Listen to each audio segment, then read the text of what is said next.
শক্তিনাথ মন্দিরে প্রবেশ করিয়াছে। পূজা শেষ হইয়াছে। চাদরে সেই শিশি দুইটি বাঁধা আছে, কিন্তু দিতে সাহস হইতেছে না। এই কয়দিন অপর্ণা তাহার নিকট হইতে এত দূরে সরিয়া গিয়াছে। মুখ ফুটিয়া কিছু বলিতে পারিল না। তোমার জন্য সাধ করিয়া কলিকাতা হইতে ইহা আনিয়াছি। সুগন্ধে তোমার দেবতা তৃপ্ত হন, তাই তুমিও হইবে। এইভাবে 7-8 দিন কাটিল। নিত্য সে চাদরে বাঁধিয়া শিশি দুইটি লইয়া আসে, নিত্য ফিরাইয়া লইয়া যায়, আবার যত্ন করিয়া পরদিনের জন্য তুলিয়া রাখে। পূর্বের মতো একদিনও যদি অপর্ণা তাহাকে ডাকিয়া একটা কথা জিজ্ঞাসা করিত, তাহা হইলে হয়তো সে তাহাকে তাহা দিয়া ফেলিত। কিন্তু এ সুযোগ আর কিছুতেই হইল না। আজ 2 দিন হইতে তাহার জ্বর হইতেছে, তবু ভয়ে ভয়ে সে মন্দিরে পূজা করিতে আসে। কি একটা অজানা আশঙ্কায় সে পীড়ার কথাটাও বলিতে পারে না। অপর্ণা কিন্তু সংবাদ লইয়া জানিত যে 2 দিন হইতে শক্তিনাথ কিছুই খায় নাই, অথচ পূজা করিতে আসিতেছে। অপর্ণা জিজ্ঞাসা করিল, ঠাকুর, তুমি 2 দিন হতে কিছু খাও নাই কেন? শক্তিনাথ শুষ্ক মুখে কহিল, আমার রাত্রে রোজ জ্বর হয়। জ্বর হয়? তবে স্নান করে পূজা করতে এসো কেন? এ কথা বলো নাই কেন? শক্তিনাথের চোখে জল আসিল। মুহূর্তে সব কথা ভুলিয়া গিয়া সে চাদর খুলিয়া শিশি দুইটি বাহির করিয়া বলিল, তোমার জন্য এনেছি। আমার জন্য? হ্যাঁ, তুমি গন্ধ ভালোবাসো না?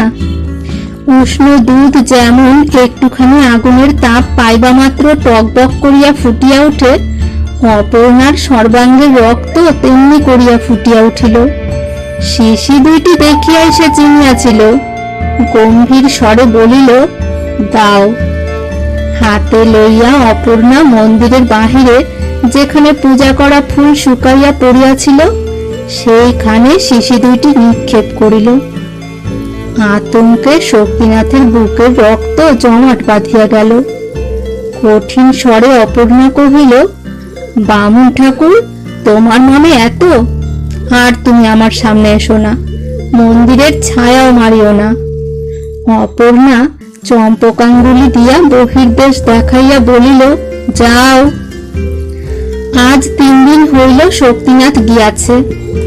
আবার যদু আচার্য পূজা করিতে বসিয়াছেন। আবার ম্লান মুখে অপর্ণা চাহিয়া দেখিতেছে, এ যেন কাহার পূজা, কে আসিয়া শেষ করিতেছে। পূজা সাঙ্গ করিয়া নৈবেদ্যের রাশি গামছায় বাঁধিতে বাঁধিতে আচার্য মহাশয় নিঃশ্বাস ফেলিয়া বলিলেন, ছেলেটা বিনা চিকিৎসায় মারা গেল। আচার্যের মুখপানে চাহিয়া অপর্ণা জিজ্ঞাসা করিল, কে মারা গেল? তুমি বুঝি শোনো নাই? কয়দিনের জ্বরে শক্তিনাথ, ওই মধু ভট্টাচার্যের ছেলে, আজ সকালবেলা মারা পড়েছে। অপর্ণা তবুও তাহার মুখপানে চাহিয়া রহিল।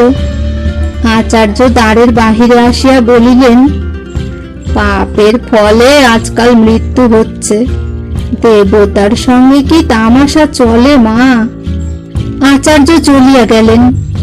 অপর্ণা দ্বার রুদ্ধ করিয়া মাটিতে মাথা ঠুকিয়া কাঁদিতে লাগিল। সহস্রবার কাঁদিয়া জিজ্ঞাসা করিতে লাগিল, ঠাকুর, এ কার পাপে? বহুক্ষণ পরে সে উঠিয়া বসিল। চোখ মুছিয়া সে সেই শুষ্ক ফুলের ভিতর হইতে স্নেহের দান মাথায় করিয়া তুলিয়া লইল। মন্দিরের ভিতর আবার প্রবেশ করিয়া দেবতার পায়ের কাছে তাহা নামাইয়া দিয়া কাঁদিয়া কহিল, ঠাকুর, আমি যা নিতে পারি নাই তা তুমি নাও। নিজের হাতে আমি কখনো তোমার পূজা করি নাই, আজ করছি। তুমি গ্রহণ করো, তৃপ্ত হও, আমার অন্য কামনা নাই।